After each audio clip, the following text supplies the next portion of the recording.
आइए विद्यार्थियों, हम लोग कक्षा 10 सूरदास के पद से 7वां पद जो दिया गया है, उधो मोहि ब्रज बिसरत नाही, इसकी पद की व्याख्या का आज अध्ययन करते हैं, इसकी व्याख्या करते हैं।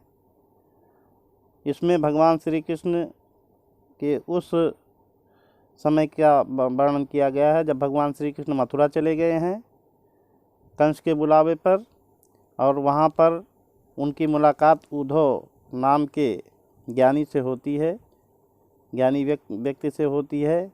तो वहाँ पर भगवान श्री कृष्ण उससे कहते हैं, जो वार्तालाप करते हैं उसी का वर्णन किया गया है कि उद्धव मोहि ब्रज बिसरत नाही, हे उद्धव मुझे अपना गांव वृंदावन कभी भूलता नहीं है। वृंदावन गोकुल वन उपवन, हमारा गांव में हमारे यहाँ वृंदावन है जो तुलसी का वन है जिसको वृंदावन कहते हैं। गोकुल वन उपवन, गोकुल गांव के छोटे छोटे बाग बगीचे, सघन कुंज की छाही और वृंदावन की गलियों में जो लताओं की छाया रहती है वो छाया हमेशा याद आती है। वृंदावन के वन उपवन याद आते हैं और वो वृंदावन याद आता है प्रातः समय।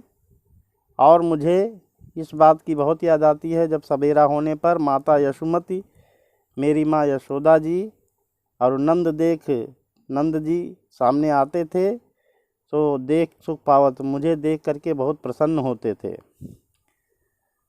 माखन रोटी दही सजायो, मैया यशोदा जी मुझे खाने के लिए सुसज्जित दही देती थीं। जो मलाई वाला दही होता है उसको सजा दही माना कहा जाता है, जिसकी मलाई निकाली न गई हो।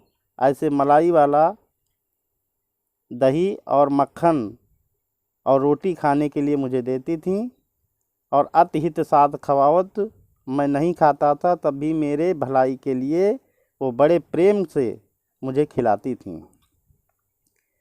गोपी ग्वाल बाल संग खेलत, मैं अपने गांव में गोपियों ग्वालों के बच्चों के साथ, ग्वाल बाल माने ग्वालों के बच्चों के साथ खेलत, पूरा दिन खेलता रहता था।